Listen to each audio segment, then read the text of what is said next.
वैष्णव जन तो तेने कहिए जे, पीड़ पराई जाने रे। वैष्णव जन तो तेने कहिए जे, पीड़ पराई जाने रे। पर दुखे उपकार करे कोई, मन अभिमान न आने रे।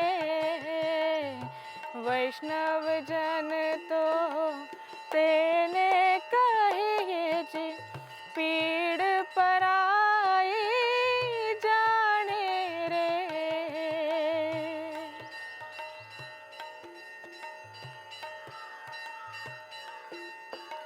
सकलोक मां सुहने वंदे,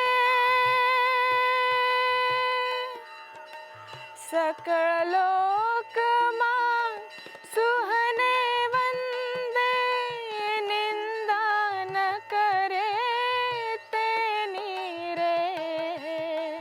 वाच काच मन निश्चल राखे, धन धन जननी तेनी रे। वैष्णव जन तो तेने कहिए जे, पीड़ पराई जाने रे। पर दुखे उपकार करे कोई, मन अभिमान न आने रे।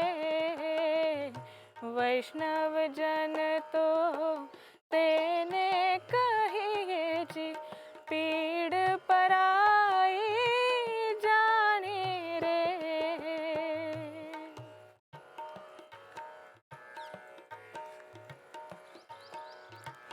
समदृष्टि ने तृष्णा त्यागी,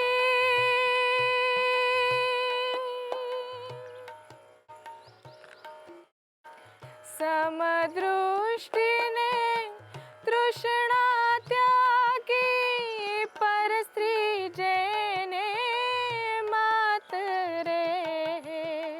जिह्वा थकी असत्य न बोले, पर धन न झाले हाथ रे।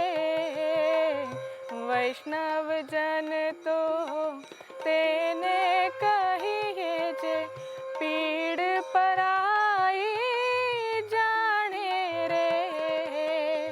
पर दुखे उपकार करे तोए, मन अभिमान न आने रे। वैष्णव जन तो तेने कहिए जे, पीड़ पराई जाने रे।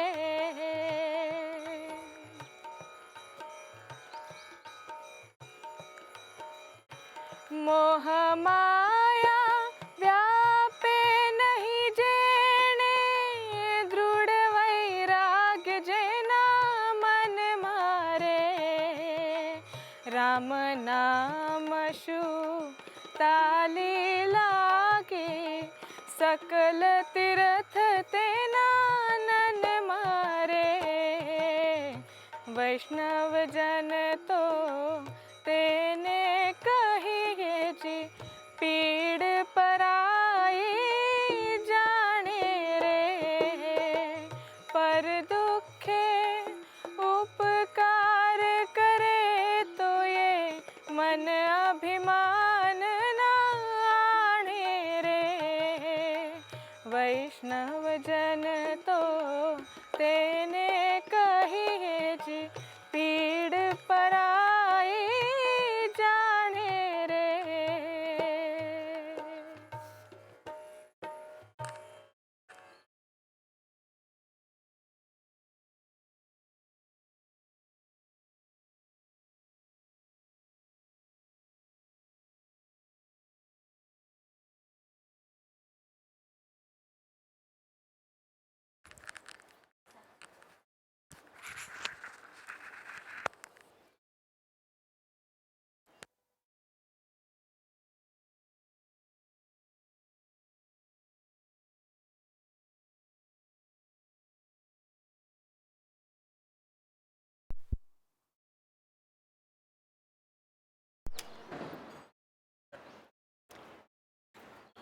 Welcome to Satsang, and welcome to the glorious banks of Mother Ganga.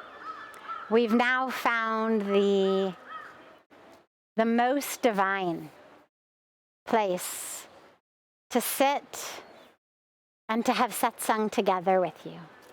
Because as we enter now what must be 5th week, 6th week of lockdown, we wanted to give you all the beautiful darshan of Mother Ganga. We've seen so many people have said, wow, thanks so much for just giving the darshan of Ganga, whether a photograph, whether a little video, whatever it may be. But it transforms people. And so we have this beautiful blessing to be able to sit here, come together and offer satsang with you, and have the divine darshan and blessings of Mother Ganga.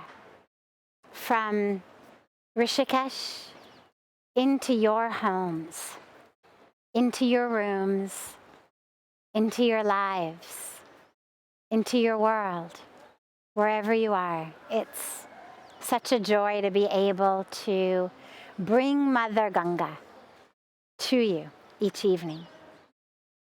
Apologies, we got a little bit late in starting tonight. I was on an interview that went a little bit late.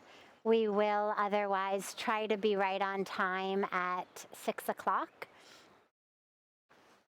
And we'll begin as always with one of the questions that our satsang family, our satsang community, our sangha from around the world has sent in.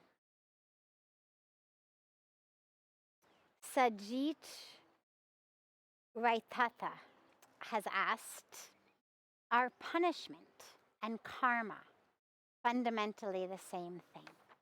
No. Punishment and karma are not at all the same. Punishment is objectively a bad thing. You do something wrong, you get punished. Mom says no cookies before dinner. You eat cookies before dinner. Mom catches you. You get sent to your room. You get grounded from going out with your friends for the weekend. Your favorite TV show you're not allowed to watch, whatever it may be. But you get in trouble. You get punished. You've done something wrong. You get something negative in exchange. Same thing happens on a bigger level later in life. Embezzle money from your job, get caught, go to jail. Crime, punishment. Did something wrong, got something objectively bad in exchange. Karma has no sense at all of rewards and punishments. Karma is not about what you've done that's right or wrong.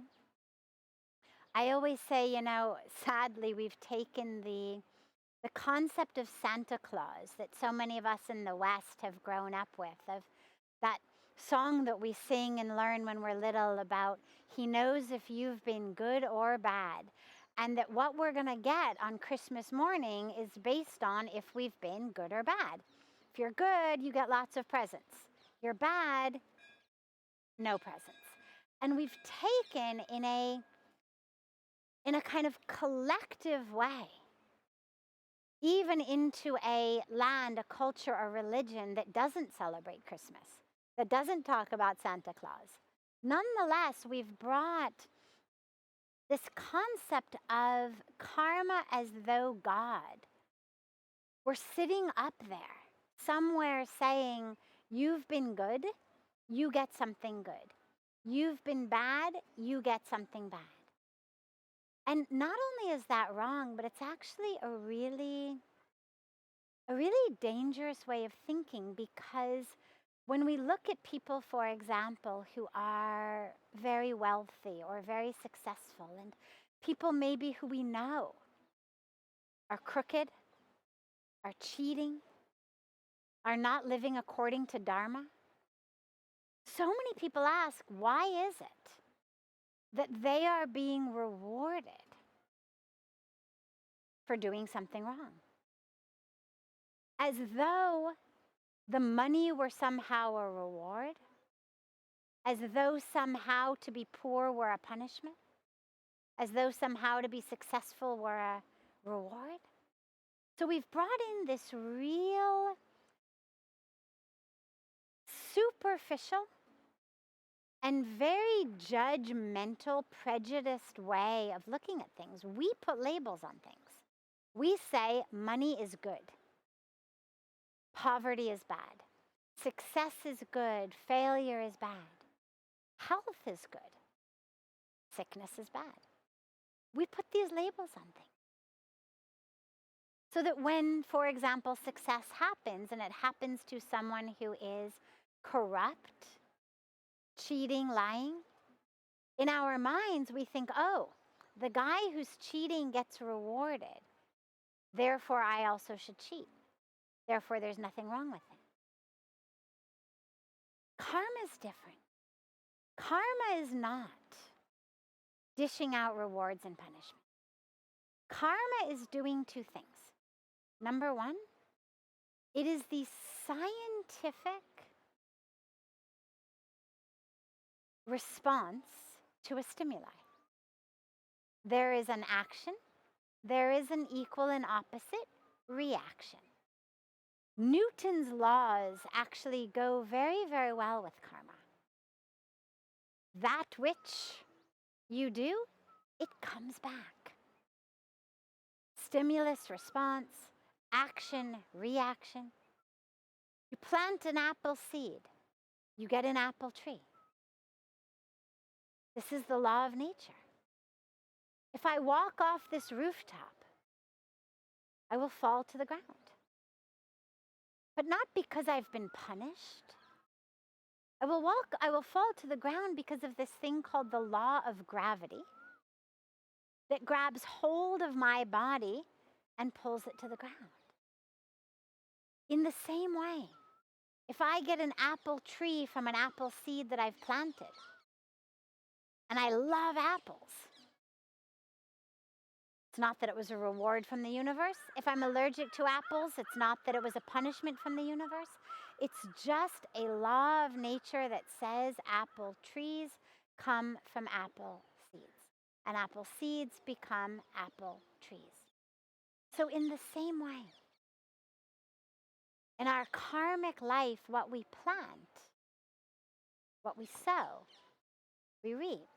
Not because the universe is trying to reward us or punish us, but simply because it is the reaction to the action that we've done. It is the response to the stimulus. And so if you find an apple tree in your life, you can be pretty sure that you planted an apple seed, or that you allowed someone to plant an apple seed in your garden. Not because you've been punished, not because you've been rewarded, but simply because that is the result of the seed. Karma literally means action. What we get in exchange for the action is the fruits of the action, literally. Karm, phal. Fruit. Karma is the action, the seeds, the fruit is what comes. If you love it, we call it a sweet fruit, we call it a reward. You're allergic to it, it's bitter, you don't like it, we call it a punishment. But the universe, the law of karma, is not rooted upon your likes and dislikes. What you think is sweet, what you think is bitter. It's rooted simply in turning seeds into trees. So if in your life there are trees that feel bitter to you, that you don't like, that are causing suffering, ask yourself, what seeds did I plant? Or what seeds did I allow someone else to plant in my life? And then ask yourself how you can plant different seeds in the future. But even before those different seeds sprout and become trees, ask yourself how you can learn the lesson from the tree that is currently in your life. Because that's the second part of karma. So one part of karma, remember I said there were two parts. So one part of karma is just the fruit of the seeds that were planted. The second part of karma is that we all get that which is the most conducive for us to take our next step closer to the divine, to truth, to awakening, to enlightenment. So whatever situation you are in, know that that is the situation that is the most conducive for you to take your next step closest to the divine, closest to truth, closest to light. So ask yourself, what lesson am I supposed to learn from here? What is the point? What is the universe trying to teach me? Because just like you can't go into 6th grade until you learn everything you're supposed to learn in 5th grade, you'll have to keep repeating it. In the same way in life, we don't get to be free of the trees in our yard until we've learned whatever lessons they are there to teach us, until we've learned to stop planting those seeds. So whatever situation you are in, especially if there is an experience of suffering, ask yourself, what lesson am I supposed to learn? And also, lastly, ask yourself, is this the only way to look at it? Does this experience have to bring suffering? Is there an alternative here? Just because your husband was late coming home, or your wife was late coming home, or your kids were late coming home, just because your loved one did something you didn't want them to do, or didn't do something that you did want them to do, do you have to get angry? Do you have to be miserable? Do you have to be stressed? We think that suffering is the only alternative to so many of life's situations. Of course I'm stressed. Of course I'm miserable. Of course I'm depressed. And we reinforce this for other people. We say, yeah, of course it's natural. What do you mean he was an hour late? What do you mean he forgot your birthday? What do you mean he said that? What do you mean your kids did that? My God, of course, yeah, you better be angry. You should be more angry. Yeah, I get very stressed and upset when that happens too. It's normal. It's natural. Don't worry. And so we've collectively created this normal of stress, of depression, of misery, based upon things in the outer world. Little things usually. Ask yourself, is there an alternative? Could I choose something different in this moment? And I'll tell you a secret I've learned. There's always an alternative. You can always choose love, choose peace. Doesn't mean that we love whatever the universe sends us. Doesn't mean we love every karmic fruit that comes our way. Doesn't mean we say, oh, that was great, let's do that again. But it means that we are able to experience that moment without losing our peace, our love, our truth. It means we are able to be anchored and grounded and rooted in something that is deeper and more stable than just what's happening in the outer world. And when you do that, you start to find yourself able to break free of the cycle. And as Bhagwan Krishna reminded us in the Gita, the ultimate way to be free completely is to realize you're just a tool in God's hands, just a tool in the divine's hands, and surrender. Surrender your life, every minute, every moment, to the divine. Oh God, use me. Use me as a tool in your hands. And then we get free. And then whatever comes, we're able to take it with love, with joy. Look at Kunti. At the end of the war of Kurukshetra, she had lost so much. And Bhagwan Krishna says to her, Kunti, kuch mango, ask for something from me. You've suffered so much. What can I give you? What does she say? Give me hardship, O Lord. Give me suffering. And Bhagwan Krishna says, but you've suffered so much already. Why?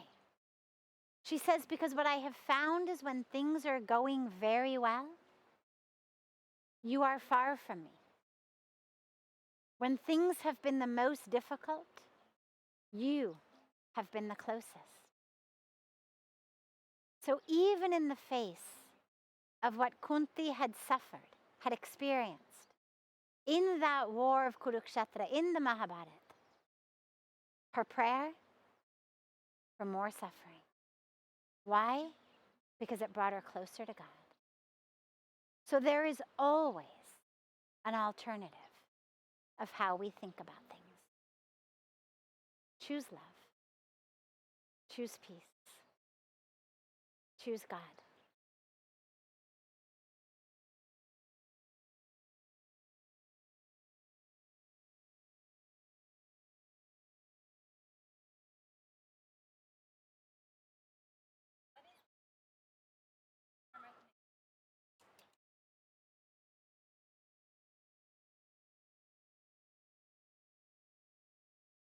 Great.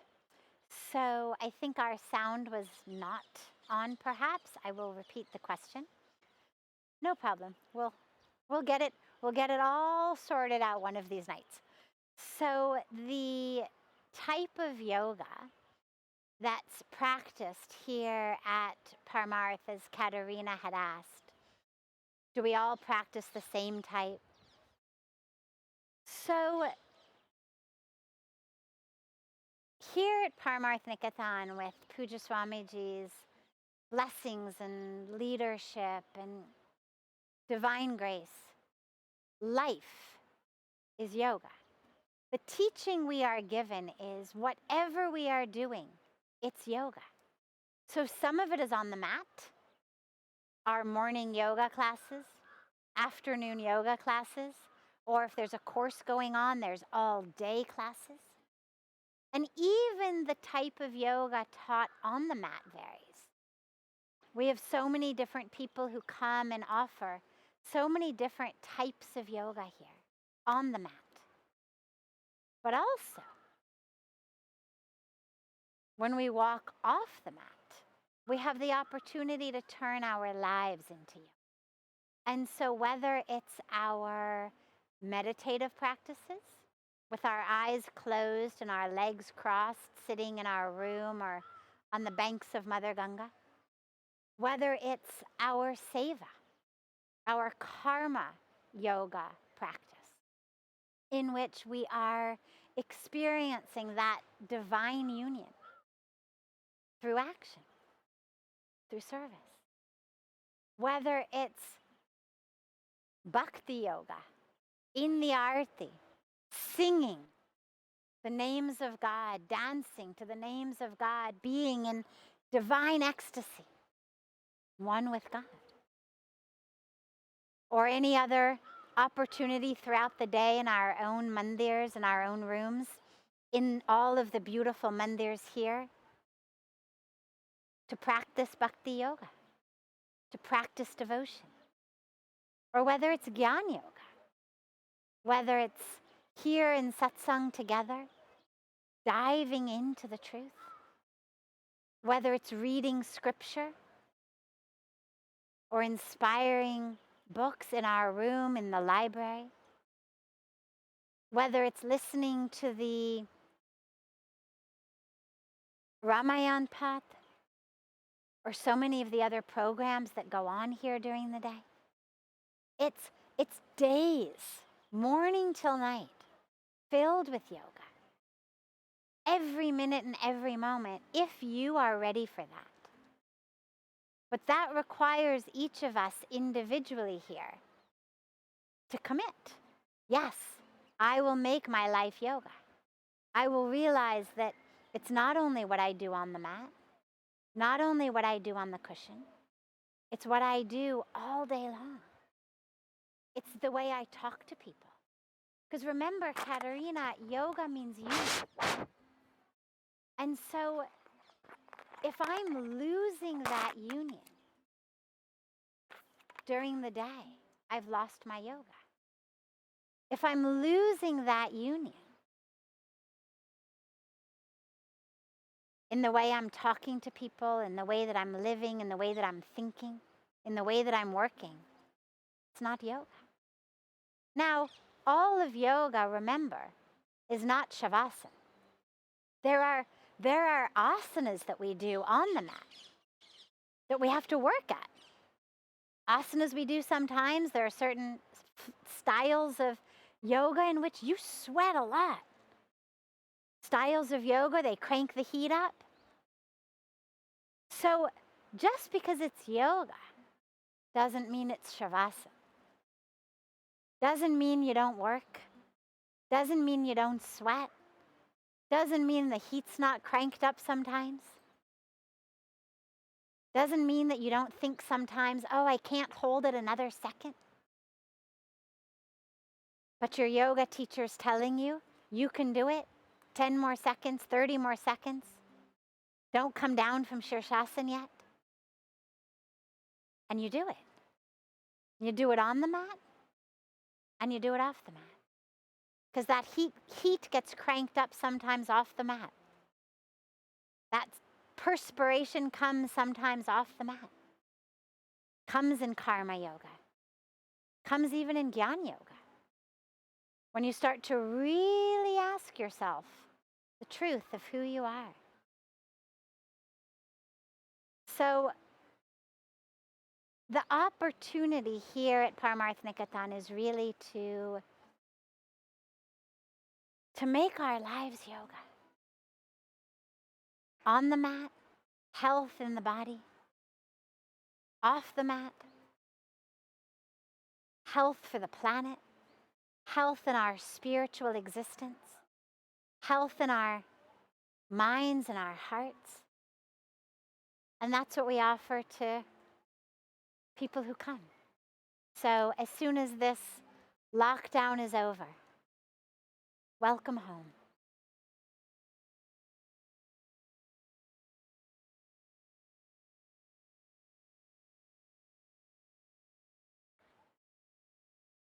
We'll be back again. Today is Thursday. We will be back again with you on Saturday. Again, our new satsang schedule is Tuesday, Thursday, and Saturday at 6 p.m. India time. Again, this evening we unfortunately got a little bit late, but here we are. On the other days we will, with God's grace, begin on time. And looking forward to seeing you all on Saturday. And until then, be safe, stay home, connect, introspect, love, choose love in your heart, in your home, in your breath, and in every moment of the days until we are together again on Saturday. Jai Ganga.